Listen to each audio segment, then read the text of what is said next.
Hello, thanks for watching. This is Nathan and My name is Michael. And this is Chase, and we are CornFed coverage. We're going to kick this off with the review from the Northwestern game that all three of us got to see in person. I'll start with you, Nathan. What were your thoughts on the game? I thought that it was a pretty hard fought game. The guys came out and they wanted to play and prove something after that bad loss to Minnesota 2 weeks ago. With the extra rest from playing on Friday the previous week, I do think that that helped. But ultimately, I think that the make or break here was special teams with Kenneth Williams and his kick return touchdown. That was electric. And that just felt amazing to see. I love it for you, kid. I hope that, I'm here for the breakout campaign. But let's go ahead and we'll talk about Emmett Johnson just a little bit. He got back to his true form. Top five in Big Ten rushing. Actually, probably leading the top five He's in top country five in the rushing. country. Yep. So he had two touchdowns, but also Komalafe, he looked really good for Northwestern as well. He broke off a 56-yard touchdown late in the game that tied it up. Hats off to the Wildcats. They played a good game. But I think that this was a make or break game, and the Huskers just came out and we wanted it more. Getting the interceptions, Dylan throwing his late, and then going out and getting it right back with Javen. I think that that's how we have to play. And ultimately, one thing I think we did really well this game was situational football. On that last drive where Emmett Johnson scored his second touchdown and capped it off, I believe it was 13 plays, just over 6 minutes Yep. in playing time. Mm-hmm. I think that's that right there, and Dylan converting like 3 or 4 third down conversions in that drive alone, that shows poise and that shows maturity. So Dylan, hats off to you as well. I think overall it was a really gritty win, and really excited for the game this week. What about you, Michael? It was a lot of fun. I'm happy I got to experience the game with you guys in Memorial. It was a lot of fun. I had a great time. Didn't spill any drinks. I had a drink. Um, First ever, well, second ever drink in Memorial Stadium, so that was really cool. Um, Overall, I really liked the atmosphere. I thought the fans were loud a majority of the game, which I think may have impacted how Northwestern played as well.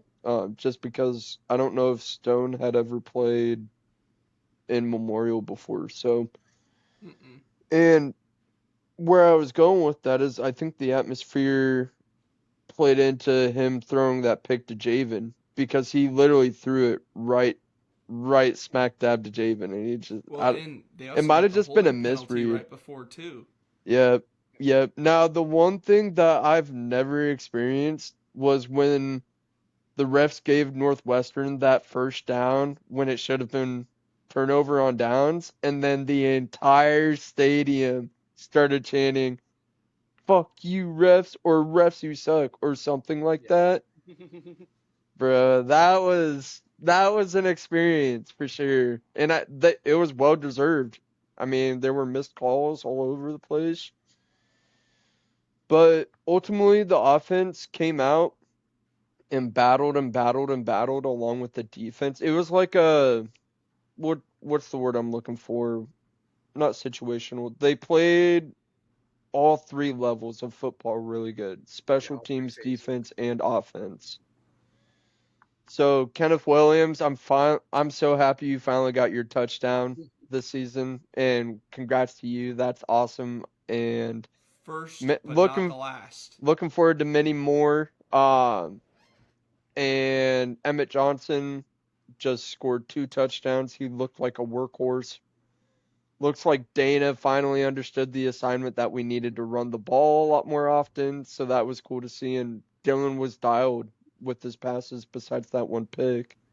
So One really cool thing though is that Donovan Jones, who's from Omaha, and Kenneth Williams, who's from Lincoln High, wound up making some of the biggest plays in that game. And Kenneth Williams is a walk-on.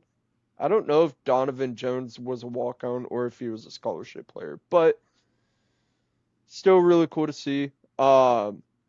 Northwestern put up a really good fight at one point. I don't know if you guys were like this or not, but it felt like, oh boy, here we go again. When they came back to It's tie it. it's getting a little scary.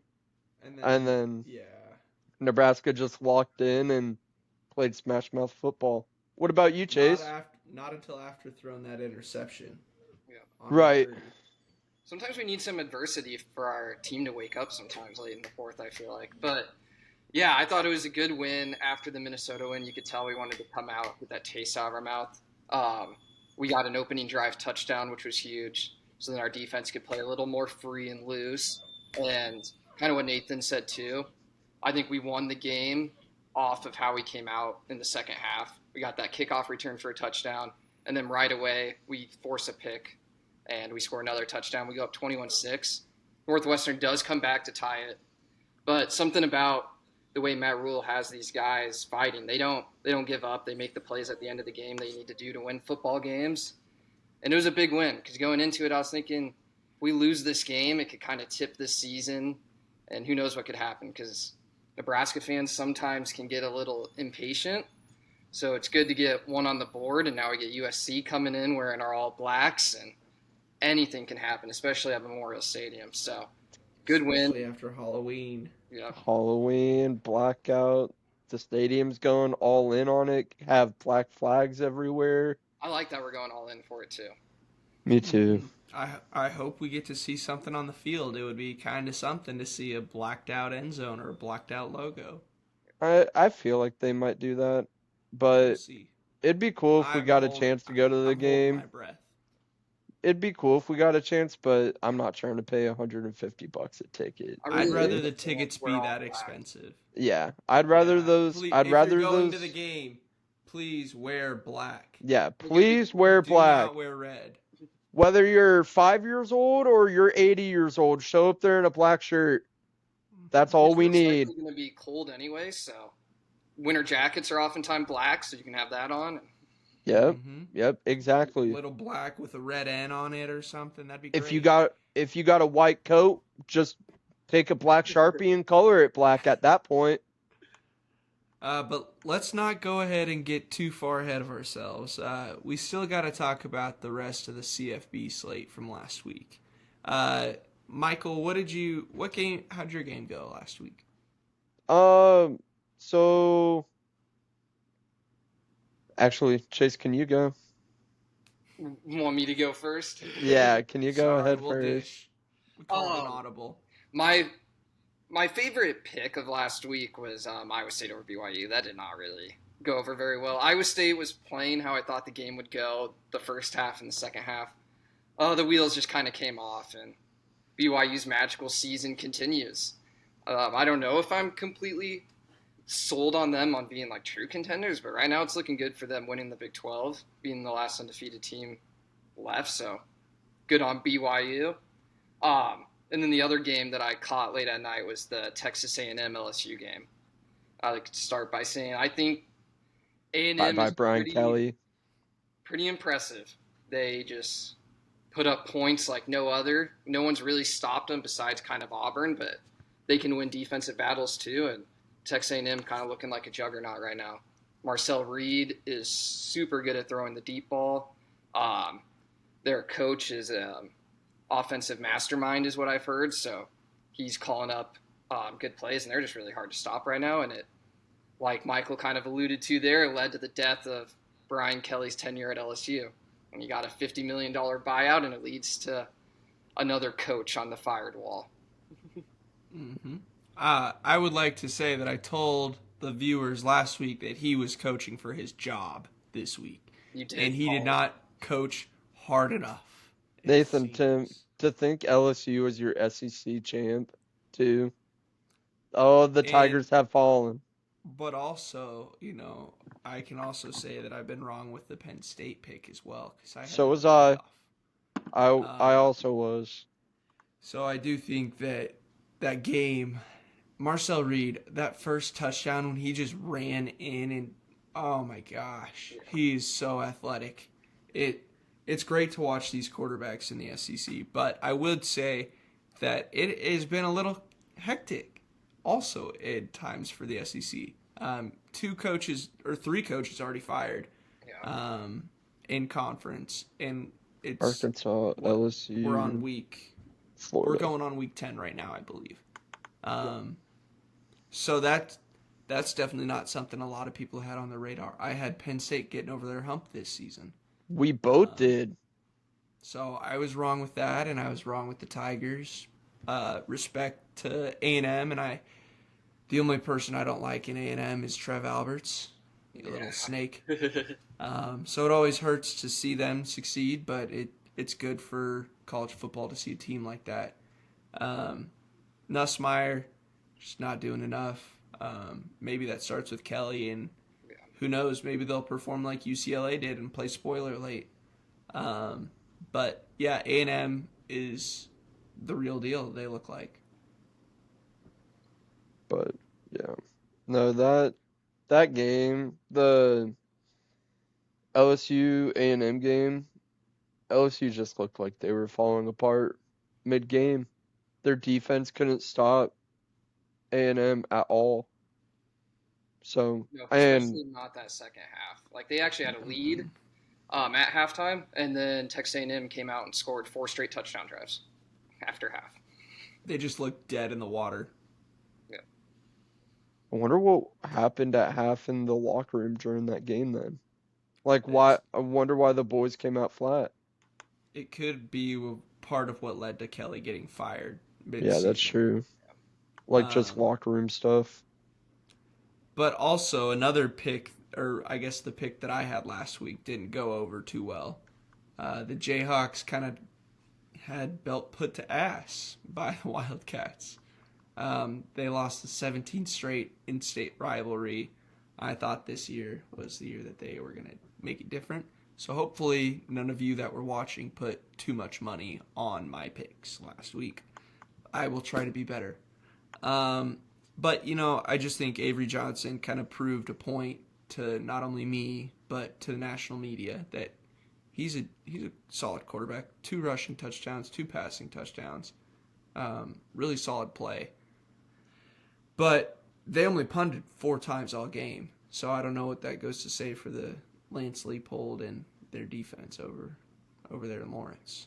I don't know if either of you guys got caught any of that game, but Yeah, I pretty saw Oh, disappointing. some of it. I was surprised with Jaden Daniels. I thought he'd play a little bit better than he would. And then, yeah, K State's playing some really good football. They started kind of bad with that Ireland trip, and then they either lost again in week 2 or week 3 to Army or something. But ever since then, they've kind of got it turned around a little bit. But Mm-hmm.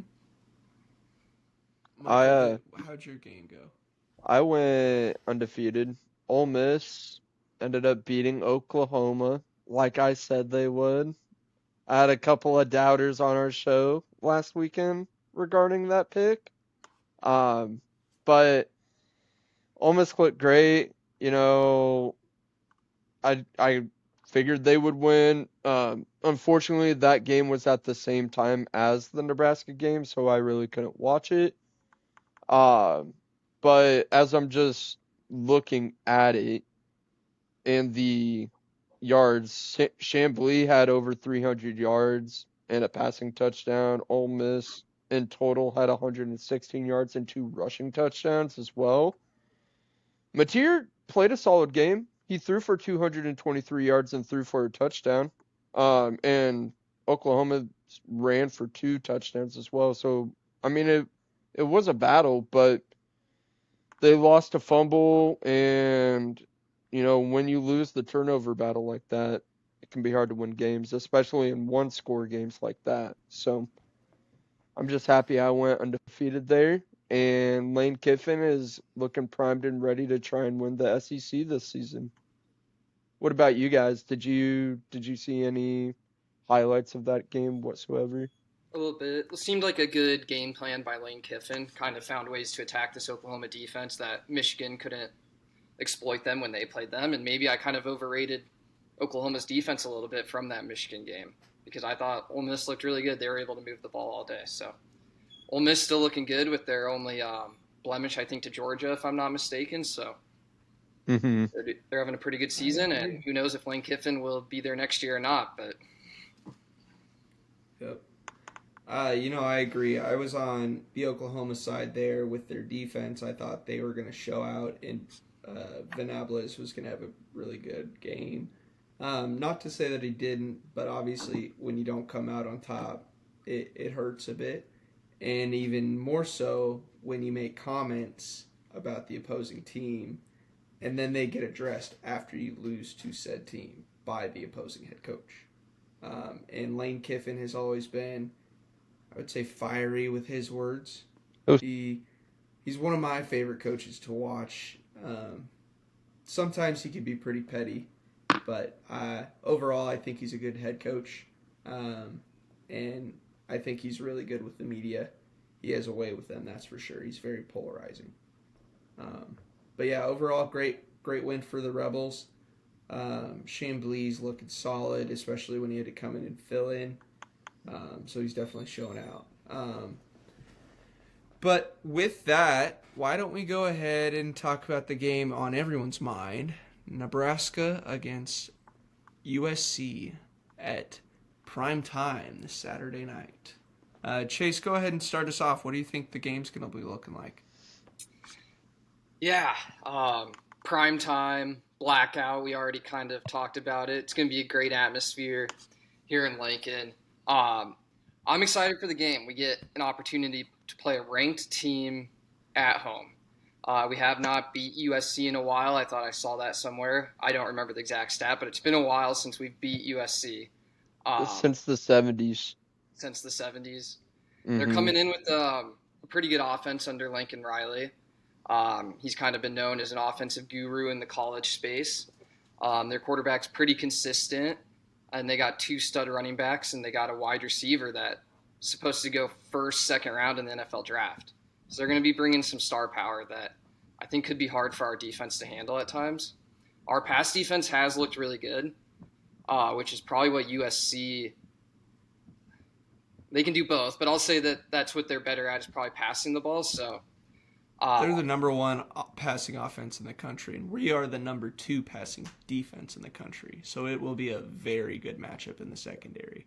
Do you think Lincoln Riley's going to try and change the game plan of what his season's been like? Because Maiyava's thrown, I think, for over 200 yards in 6 out of the 8 games they've played.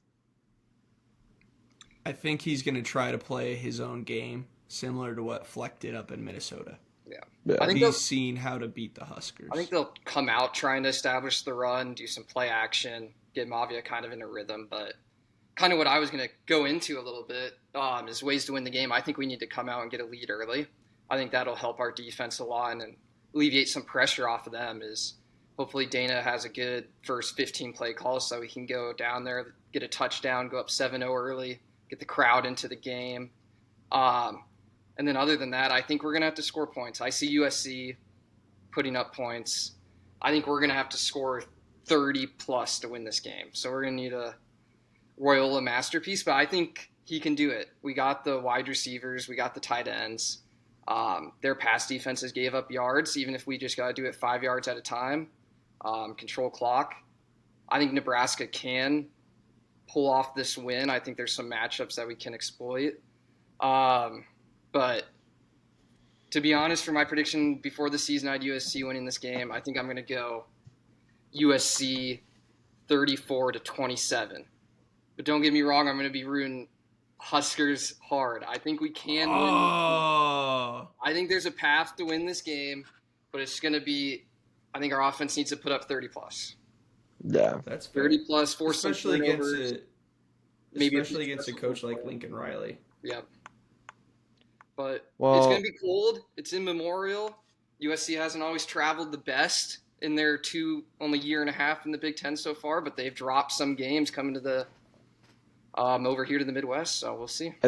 I think I saw a stat that Lincoln Riley was 0-4 on the road. Or, sorry, 0-4 when he has to travel 2 or more time zones. Some weird niche stat, I but just hope they bring their coats. And I mean, they lost at Illinois and at not Northwestern, at Notre Dame this year. Mm-hmm. Mm-hmm. So, but the one thing, Nathan, did you wanna go ahead? You got it. What I was going to say was, excuse me, sorry about that. What I was gonna say was that Nebraska hasn't been an AP top 25 team since 2016, or actually, I think it was 2015. Besides the point, it's been almost 10 years. But Nebraska has faced adversity this year already when Northwestern brought it back to tie, when we had to clutch up and get that pick at the beginning of the season. So the Skurs have showed adversity in tough times when they're against Maryland too. yeah, And Michigan State. when they're expected to be leaned on, and Matt Rule's also 3-1 in one-score games this year as well. So that's, I think, a worthwhile note to look at.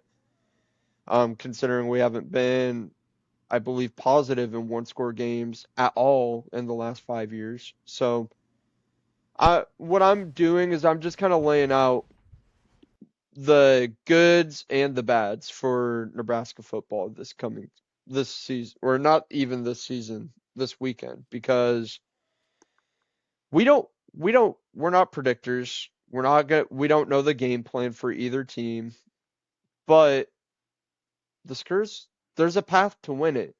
There is a path. Now, it might be a very rocky fisticuffs being thrown path, but it's a path. Our offense is gonna have to be on one. They're gonna have to be able to drive the ball down the field and win the turnover battle, like you said. Our defense is gonna have to be prepped and ready to go for whether it be a 5-yard slant or a 50-yard out, or sorry, 50-yard go route, or really anything. You have to prepare for everything when you have Lincoln Riley as the offensive mind behind a team. So it's a little scary.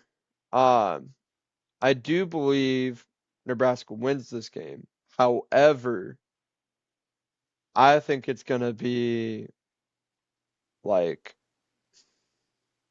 Nebraska wins 28-27 type energy, or 30-28, some weird score where it's 1 or 2. But there's a way. There's a way, and hopefully Nebraska can thug it out and pull off a first ranked win in the past 10 years. I think, we give Emmett Johnson maybe 20 plus carries. Royola is completing 65% of his 70%. passes and Yeah. played no turnovers. I think we'll be able to move the ball a little bit. So. Well, and Notre Dame gashed him on the ground for over 300 yards, so that shows they're vulnerable to it. Our Now, offensive line is yeah, not Notre Dame's. I was just about to say that. Obviously, we don't have a top 10 offensive line. They did look better against Northwestern. Dylan They only did. got sacked once, so hats off to the O-line. And Ryla, you did a good job coaching them up and getting them fired up this week, because that play against, that was terrible against Minnesota. Yeah. Did you hear Michael, my? I agree with a lot of that. Okay, I didn't know if you heard my score prediction Yep. or not. Sorry for that. No, you're okay. But then to lead into mine, I agree with a lot of the stuff that you guys said. Mekhi Lemon is explosive. He's a potential top draft pick out, either this year or next year if he wants to come back. With Lincoln Riley, though, you just never know what you're going to get. He's so creative with his play calling. I do think that the make or break for us to win this game, there's 3 things. One is going to be the atmosphere. We need to have it loud. We need to have it, top 25 sound in the country. We need to be loud, and we need to try to disrupt their play calls. We need it so that you can't hear it clap. When the quarterback's trying to clap, you can't. We need to deafen that out. So that's one. Two, we need to win the turnover battle.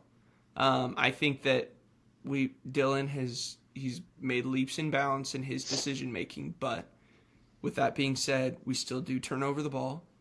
I think it's going to be huge for our secondary to go out and create turnovers with Mayava. He's a top quarterback in the Big Ten, so that's not going to be an easy task. And Butler's got his work cut out for him this week. But like I said earlier, the number 1 passing offense against the number 2 passing defense in the country, it is going to be a matchup. But if we can win in those 3 areas, I think that we've got a shot to win the football game. And the more and more I think about it, the less likely I think the Huskers are to win. But something in my gut tells me that this could be a potential statement game. I know that I said something similar about the Michigan game as well, but for some reason, I know that Northwestern is not on the same tier as USC. However, I think the momentum we just picked up off the last game should help translate into this one. And I also saw Matt Rule on Monday's press conference said the USC-Nebraska game is a who's to play in the college football playoff type choosing game because they're both 2 loss. This is a takeout game. Whoever loses is out of the race. That's what I was going to say. It's an elimination game, I think. Third loss probably takes you out of the top 12. 100%. Well, and they also would be 7-2. Maybe we would even be ranked. Big win. Everyone would talk about it. With the win, and then we'd be on the road at UCLA. If Cincinnati wins this weekend, then that's a really good win right there. We're their only loss. Yeah. Technically, would they count it as a ranked win when the season would end, or would it be ranked as in? We're not ranked when we played them. Yeah. Gotcha. Which kind of I didn't know if some people count as a ranked win, but yeah. Yeah. The AP. Well, I guess it matters how they could use different metrics in the rating system. It could definitely be reworked. We'll get the but that's not ours. Next week. On preseason, since he wasn't preseason, they were predicted. I'm pretty sure like middle of the pack in the Big 12. I don't think they were predicted to do anything special in the offseason. They're supposed to be like a 6, maybe 7 win team. Mm-hmm. Dang. Yep, but with that, I think that the Huskers are going to win a tightly contested ball game, 35-32. Hey, you're right around me, brother. I think that 2-3-point range. Yep, we're going to have to go over 30 points to win. I could easily see it be something where we're down late because for some reason this team knows how to light a fire under their ass when they're down. And even more so at home. But again, like even back to Maryland, Michigan State, the team turned it on and came away with a win in those games. We weren't trailing Northwestern, but it was an even playing field at 21 all. And we came out, we made the plays needed, and we won the game. Yeah. So I think that we're going to do the same. The only bad thing is if we don't win this ball game, I could see a lot of people speculating about the rule taking the Penn State offer or potentially eyeballing it more. And I want to reaffirm to the viewers right now watching, I don't think Rule is leaving. I think Rule loves it here. Yep. I don't think he's leaving either. I'll say that also. I don't think he's leaving. I don't want him to leave, but obviously we're not going to know until at earliest mid-December. Probably late February. We're going to hopefully be playing late December. But with that, did you guys get a chance to look at the college football slate for Week 10? Michael, why don't you go ahead and you start us off? Brother, it's got to be Iowa State, Arizona State is what I got to pick. I gotta ride with my Big 12 champs. They're on the road in Ames. Ames is a very tough place to play, as they have made very well known this season. Rocco Becht, phenomenal quarterback. They have a star wideout and a great running game as well. Um, they know how to win games as well. Matt Campbell is no joke. He's a mastermind. But Kenny Dillingham and the show Arizona State was able to put on either last week or the week before, when they beat a ranked team as well. And what was that? Arizona, right? Was Arizona ranked? Probably not. I don't think so. They had beaten some ranked team in the last 2 weeks, but besides the point, um, Kenny Dillingham is gonna have his boys ready to play come Saturday morning because it's a 12 o'clock HBO Max slash other TV network game. So, and I thought that was weird. I've never watched a football game on HBO Max, so I was like, that's interesting. But I believe it. Streaming world we live in. Yeah. Right. I believe Arizona State's gonna win this game though.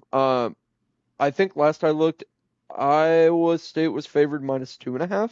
7.5. Is it seven I and think a it's half? quite a bit. Yeah. I might be wrong. But yeah, I think Arizona State wins the game outright.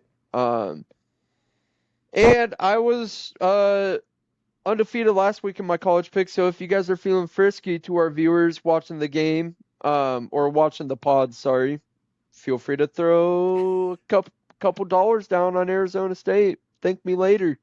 Might want to wait to see if Sam Levitt's going to play. I think he's day to day. I'm hopeful. I think Sam Levitt will play. I think Kenny Dillingham is gonna be like, Sam, we need you. We need you ready, brother. And he'll be ready. Yeah, you don't want to see Jeff Sims out there, but No, you do not, because that pick, to my viewers, if Jeff Sims is playing, PTSD. bet the over for his turnovers, whatever that number might be. If you're able to bet it, because it's gonna freaking happen. yeah, But I'm right with you. If Sam Levitt is questionable right now, if he plays, I like Arizona State, especially with the 7.5, and I think they could win the game too. With Jeff Sims, yeah, I don't know. Not with Sims. Not I with think they Sims. lose. I think that spread's gonna I shoot agree up with if you. Sims. I'm gonna say that spread shoots up to 10.5 if Sims is ruled the starter. That's why I wasn't With sure if Levitt, that's I agree. what the spread is showing right now. If they think Sims is playing, because I do think it opened at the 2.5, and it's gone all the way up to 7.5. Oh. Yeah. That actually is kind of similar to the game that I'm picking, Cincinnati and Utah. Sorsby's playing, but their starting leading rusher, is out.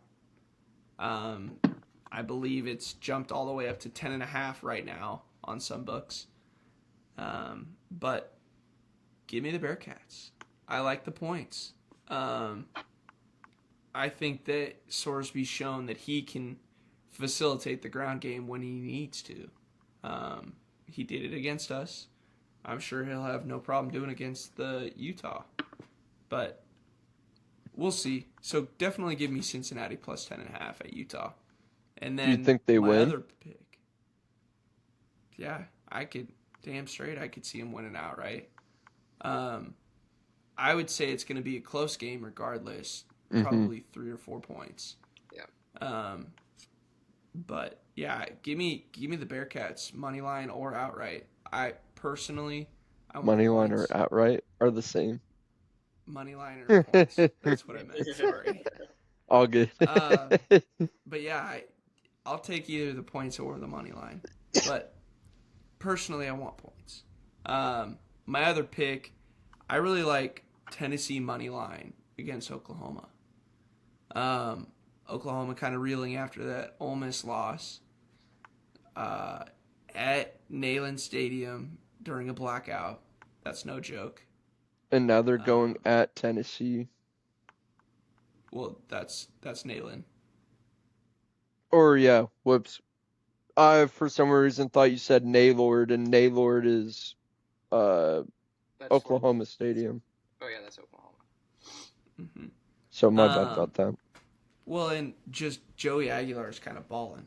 He looks really solid. I don't think that they miss Nico Amalavia at all. Hey, Nico's playing Heupel's well. done a great job, but give me Tennessee money line. I think that the OU defense could be stunted a little bit, or I guess their numbers statistic wise could be stunted a little bit. But I just for something in my bone tells me go Vols. I think Tennessee wins too. I feel like when I look at that, I think they'll be able to move the ball kind of like Ole Miss did. And then I'm also with you with Cincy. I think that's way too many points. Utah does have good line of scrimmage. I can see them winning there, but Sorsby's good. I think he's going to be able to make some plays and keep that game close. Nathan, Devin Dampier is a good quarterback, but I just think Sorsby's more of a facilitator on the ground and through the air. Yep. Nathan, I'm riding with you. I'm riding with the both of you. 3 for 3. So my second pick is Cincy money line. Book it. Book it. Do a little Cincy. Remember that. That'd pay big. It would pay big. Oh, Little Cincy Arizona State money line parlay, brothers. And add that with the third leg. another underdog, not as big as your guys's, but Vandy plus 2.5 against Texas. I decided I was done betting against them, and they just keep winning right now. Arch Manning may not play, which who knows? Maybe that's actually a good thing for Texas. But I think Pavia is going to make enough plays to beat Texas. Texas has a good defense. It may be kind of hard to put up points, but I see Vandy winning like 20-17. Pavia is going to run on some crucial third downs.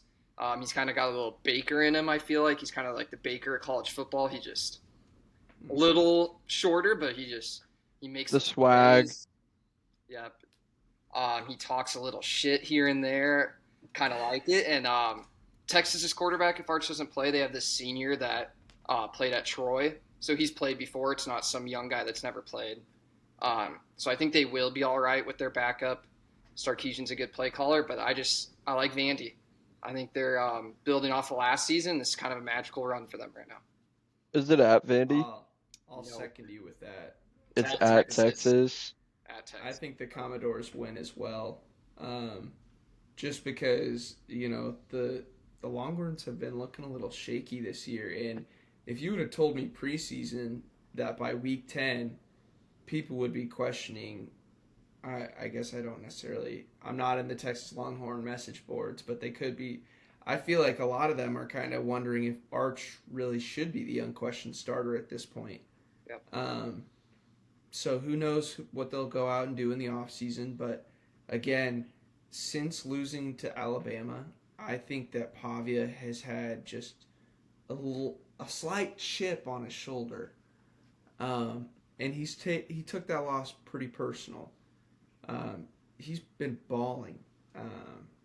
So I agree with you. I think that the Commodores are going to come out and they're going to come and shock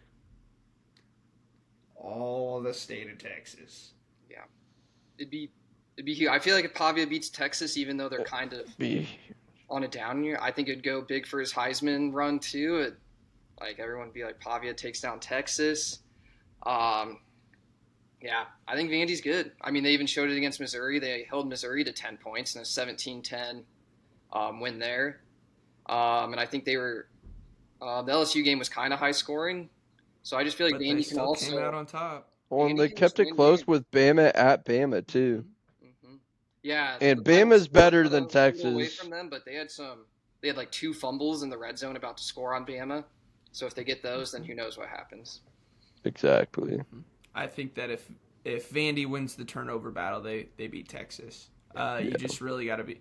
I think that as long as Pavia can provide the spark to that offense, they'll be just fine. The defense is very daunting. I have a very good feeling that Pavia's going to walk into that stadium and he's going straight demon mode. I have a weird feeling he's going to be like everyone's doubting Vandy right now, and we're a top 10 team. Because he he believes that. He believes they are a top 10 team and they deserve a college football playoff spot, and that's what they're playing for. Texas is arguably also battling for that, but their outlook They're more just or less losing is momentum. I yeah, just feel like they've it's lost not steam. looking great. It doesn't look, even though they only do have one SEC loss, because they have 2 losses Yeah. total, 1 to Ohio State. So they're right in there in the SEC race for sure.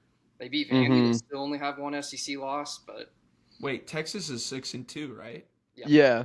Against Ohio losses. State, Nebraska. yeah. And There's then so many ours- 6-2. There's so many 6-2 teams out there. Like the Big Ten has, I think, 5 alone right now. Us, Well, we're not Washington, ranked 'cause we're not in the Iowa. SEC. Minnesota. That's 4 right there. I think Minnesota's 5-3. Yeah, they have another loss. Oh, that's right. They lost lost to Ohio State. Iowa. Mm-hmm. Yeah, That's crushed right. by Iowa. Yeah, Yeah, that looks rough. that was rough. But with that, Chase, did you have another game at all, or was that your only pick? It's the one I'm most confident in right now. Another one I am looking at, I like Houston minus 13.5 over West Virginia. It's not a big game, but I've been really impressed with Houston, and I don't think West Virginia is going to be able to move the ball at all. They're down to like their third string quarterback now. Their backup just got Wow. in. So, yeah, give That me hurts. Houston to win big over West Virginia for a They second. got to get Pat McAfee back there. Yep. Could the head coach be on his way out? He might be. I don't know how long he's been there, if this is his first year or not, but if he's been there a couple of years, he could be on his way out. Yeah, because I feel like West Virginia has not had a whole lot of success in recent memory. No, Mm-mm. I mean, as a kid, when they had like Geno Smith and Tavon Austin, they were a cool team, but they haven't been good in a little My while. goat, Tavon Austin. Best college football highlight tape there ever was is by Tavon Austin. hmm But with that, let's go ahead and let's get into the NFL from Week 8 last week. 2-0, Michael. So Michael has picked up sign language, you guys. But I'll go ahead and I'll start because I don't want to talk a whole lot. Niners lost to the Texans. We looked Sad. pretty underwhelming. Couple more injuries that resulted in the game, actually. That But sucks. just kind of tough pill to swallow. And this coming week, not a whole lot better out in the turf monster that is MetLife Stadium. So I'm just praying for health at this point. No injuries. No further comments at this time. But what about you? What about you, Chase? You go ahead and you start with yours. Yeah, unfortunately, I did not have a good week last week, giving out picks for you guys. I went 0-2 on my NFL picks. The first one, Cowboys plus 3.5 against the Broncos. They lost by 20. It was never really close. All I Go can- Cowboys. Bo Nix. All I can really say is that Cowboys defense is awful. I don't even know if I'm really that much more impressed by the Broncos. Maybe it's because they're our rivals and I don't want to give them their flowers too much. But so I'm just going to take away from that game that the Cowboys defense is just awful. And They could utilize Micah Parsons right about now.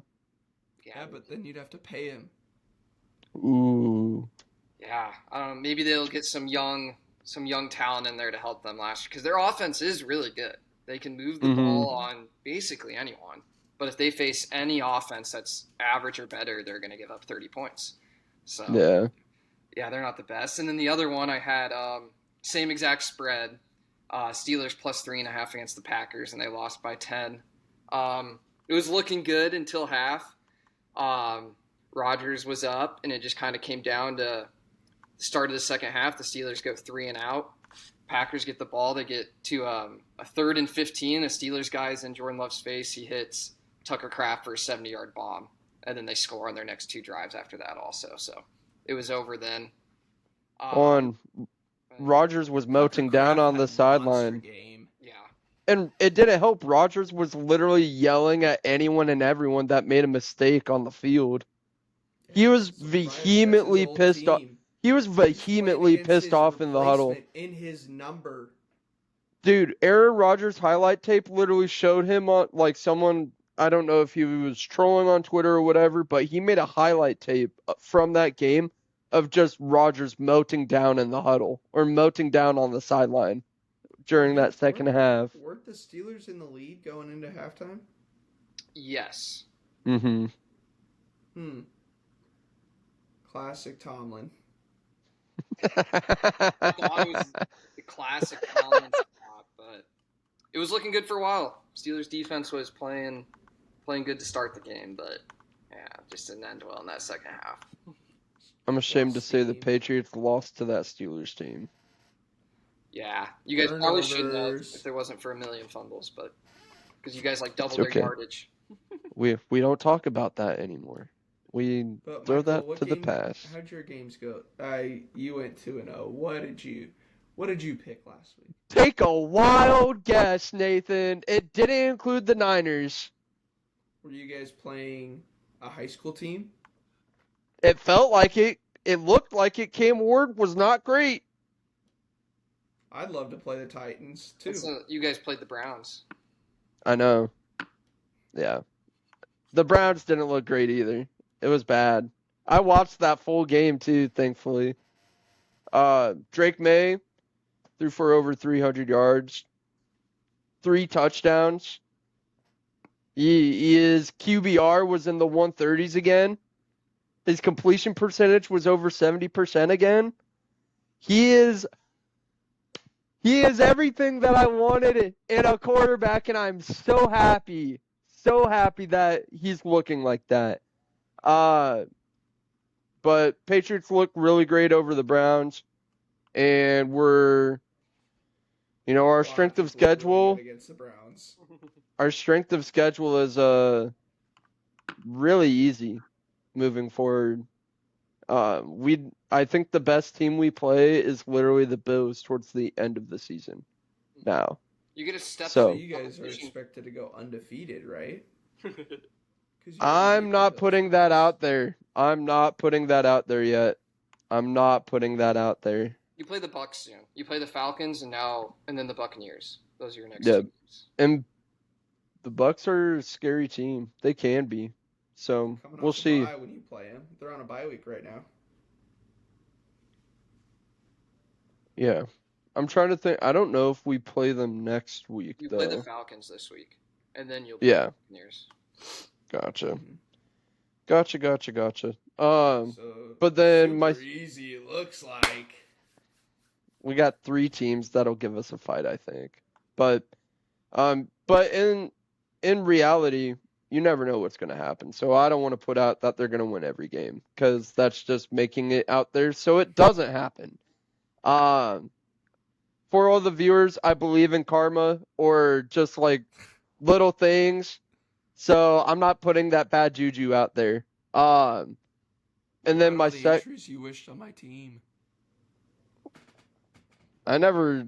What injuries? Huh? If you ask anybody, if you ask any of my friends if Michael has ever wished injuries on any players for slander, they would say no. That's never happened. Michael is a stout fan. Michael wishes on. I think you've been better since. I've been a lot better. This season. But then huge Patriots win. And we'll talk about what next week entails later. But my second pick was the Chargers over the Vikings.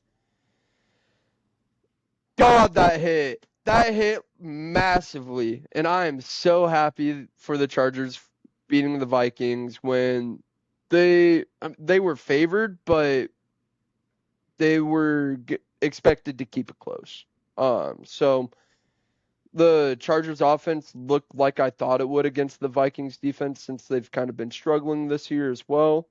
Herbert had a great game, and it was a great game to watch. I really enjoyed it. Not more than the Patriots though. That win was pure. Joe All being back changed our whole offense. So glad we drafted him over Malik Neighbors back then. Mm-hmm. Starts in the trench. Yep. Yeah, everything just opened up then. But I guess then going into next week,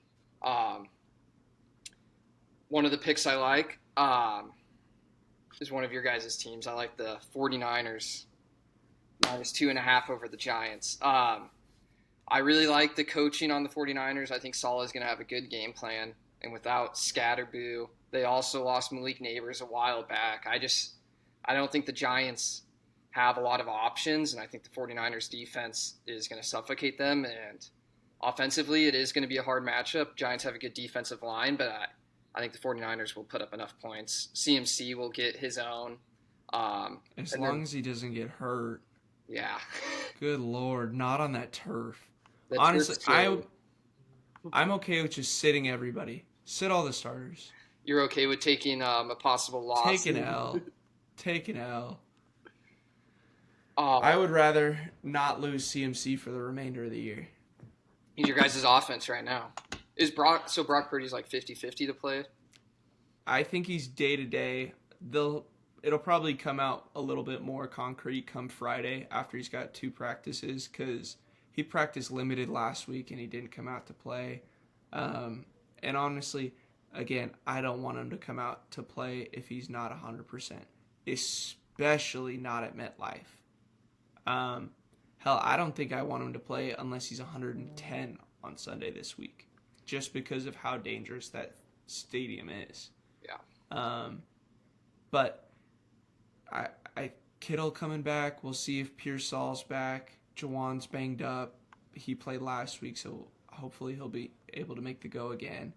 But our defense, we've just had so many young guys out there. Yeah. It is good to get them reps, but it's nowhere near the level that it was when we were at full strength. Yeah. I mean, So it's it always just like the hurts. next guy up, but it's hard to say that when it's an all-pro guy that you lose. Like it is next guy up, and he can step up and do great, but he's probably not going to be at the level of your all-pro guy. The all-pro.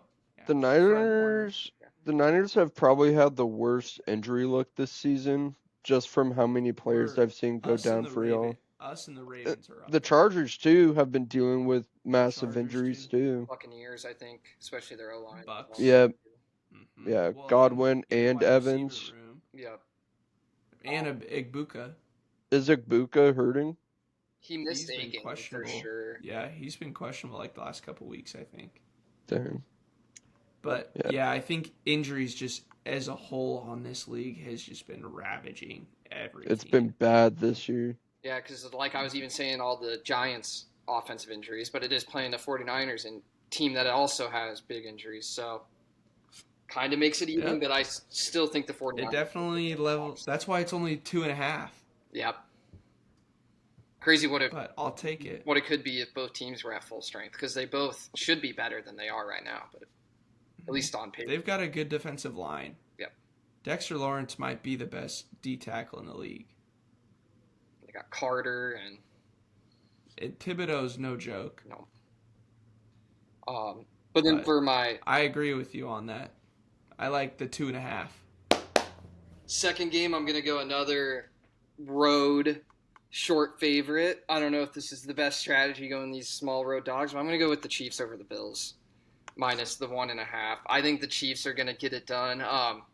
The Bills have showed that they have some holes on defense. They're not 100%. How did you not, like, are you okay? I know, coming from a Chargers Is guy. that Chase? I should be rooting on the Chiefs' downfall eventually, especially when they're playing a game that they could easily lose. I should be all for the Bills, but I think the Chiefs got this. They've looked a lot better the last couple weeks. They honestly have a lot of weapons on offense with Rasheed Rice, Rashee coming back. Travis Kelce's kind of looked better the last couple weeks, I feel like, too. Mm-hmm. Juju and Hollywood Brown they're not bad for third and fourth options. So I like the Chiefs.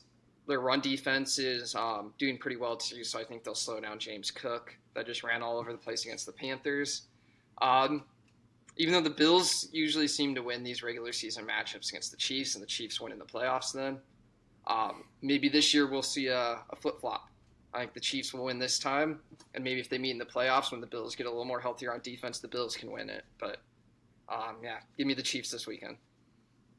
Nice. I unfortunately I just can't stomach going with you on that. I hate the Chiefs. Um, You think the Bills but win, or just stay no real opinion? I think I like what you said about the Bills winning regular season. I don't think that's changing. Um, Especially not with the way they came out and drilled the Panthers last week. Yeah. I think that Josh is kind of earlier in the season they were playing a little suspect, I'd say, losing to the Patriots and a couple other games. But I think that Josh Allen is right up there with Patty.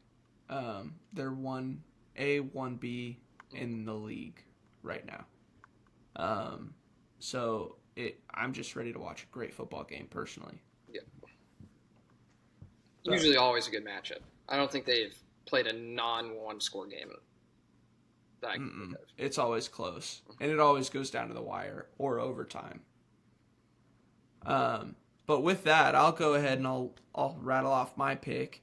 I'm gonna go with the Broncos at the Texans. Texans kind of rubbed me the wrong way last week, doing my team dirty, and they're favored against the Broncos at home for some reason. So maybe obviously Vegas is smarter than I am. They're sharper than me. But I think I like my gut here and everything that I can see with Bo Nix and Sean Payton. They just look better than the Texans. I know C.J. Stroud just threw for a career or season high in yards against us, but Pat Surtain and that secondary they are better than the Niners secondary right now. So give me the money line for the Broncos, but that's a pick I'm going with. And also, I am 8-3 year to date for the NFL picks, so I'm better there than I am in the college. Heck yeah. Mm-hmm. I Heck like yeah. it. I think I also like the Broncos to win. I think what Sean Payton and Bo Nix are good at are the short routes, which will kind of eliminate the Texans' really good defensive line and the pressure they like to bring. If they can just get those quick slants, and kind of Sean Payton's bread and butter. Not let Bread and Will butter. Anderson affect the pocket. Yep. And get a little play action going. Yep. Bo Nix is also pretty agile. He likes to run. So I think He's that got could be some a legs factor on too. him for sure. Yep. Definitely not slow. No. But Michael, what about you? Patriots minus 5.5. Book it. It's gonna happen. I don't I was like, you foresee got to it go not with it happening. until they lose. They cover every week right now. Yeah, and I'm kind of expecting it to look like the Browns game, honestly. Just nitty gritty for a little bit, and then the Patriots will find a way to pull away. Uh, they made Dylan Gabriel look like he was still a college quarterback, so ultimately it looked good. Um, I do want to see our run game get more involved for sure. We did a lot better of it last week just because Ramondre and Travion were exchanging carries, which was nice to see because Travion hasn't really played at all or really too much this season. Uh, but we also didn't fumble the ball last week at all against a top 5 NFL defense. So Drake May did get sacked more than a couple of times. In fact, Myles Garrett had his career high in sacks at 5 in that game alone. So, but he wasn't on Will Campbell's side. He was on the right side, not the left. So I don't know what was going on with our right side there. I'm sure they'll try and figure something out. Atlanta though doesn't have much of a a D line pass rush. So I think we'll be a little more well off this week than we were last week. And then my second pick was going to be Chargers over Titans. Just because Titans are having an abysmal season. And it feels like the Titans are planning on just tanking at this point just because they don't have any offensive weapons for Cam Ward. They don't really have much of a running game, and their best tight end is Okonkwo. So Pollard and Tajay Spears aren't the worst rushing attack you could have in the league. No, But they definitely aren't the best. and they don't Not have. behind that offensive line. Yeah, I was just gonna say their O-line had Cam Ward sacked over 5 times when the Patriots played him. Ridley's going to So be out, and Jefferson, I'm pretty sure, is out. Yeah, that hurts. So, and I just think at this point the Chargers are a better team than the Titans. I Much thought better. the spread. I thought when I saw it, wasn't it like 7.5? I'm pretty sure 9.5. 9.5. Patriots won by more than 10, so I think the Chargers could do the same. Titans are just having an abysmal season, and right now I'm just picking on them while they're down, just because it feels like a free pick. I think someone said if you just bet against the Titans, it's covered like basically every week, except for the week that they beat the Cardinals. Where they got their 1 win on the season. Yeah, and the Cardinals would have won that if the guy didn't drop it at the 1-yard line. Yeah. Well, in wise words of Cam Ward, we ass.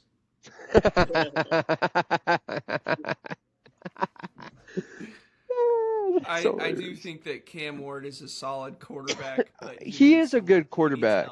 He needs help to protect him. He needs somebody to get the ball to. Yeah. Ridley's been out almost the whole year, and offensive line sucks. And I think they did, Eric Iomanor, he's not terrible, but he's not wide receiver 1 on an NFL offense yet. No, especially. So I do think that they've got some moves to make or some picks to take. Their offense feels like the Patriots. Their offense feels like the second year of the Patriots, where we literally had Kayshon Boutte as our wide receiver 1. And he was a second year. Yeah. That's just where it feels like the Titans are at right now. But Cam Ward is a good quarterback. I don't think he's bad. I think the team's bad. Yeah. You can't reflect that only on the quarterback. On the Titans can only bad for the Jets. Yeah, on the Titans. He looked good in Minnesota last year and now in Seattle now. On the Titans can only rely on their defense for so long up until they just get too tired from being on the field a lot, And their defense, when you're missing a guy like Jeffrey Simmons, he can be a game breaker. He might be just a little bit past his prime, but he's still a solid defender. Oh yeah, no, and they still have a really good defense. It's just if you go through a game and you hold them to like 7 points in the first half, but then your offense doesn't do anything, and comes the second half, that offense might just come out and score right away, and then you're down 2 possessions, and your defense has 30 minutes to dig you guys out of a hole. It adds up pretty quick. Yeah. Like it's a slippery slope at that point. You're already down on defense, and you don't have any trust in your offense to score points to get you back in the game. It's kind of hard to even. Especially if the offense. Especially if the offense hasn't scored any points in the first half of a game, which typically you would at least hope to score points on your first drive, just because it's scripted. But yeah. So. With that, we appreciate everyone who stayed for this long, and thank you for tuning in this week. Feel free to comment, like, subscribe, and share this video if you liked it. We'd love to hear your opinions on any of the takes that we gave. But again, this is the CornFed coverage, and we appreciate you guys watching. Go Big Red! Go Big Red! Go Big Red!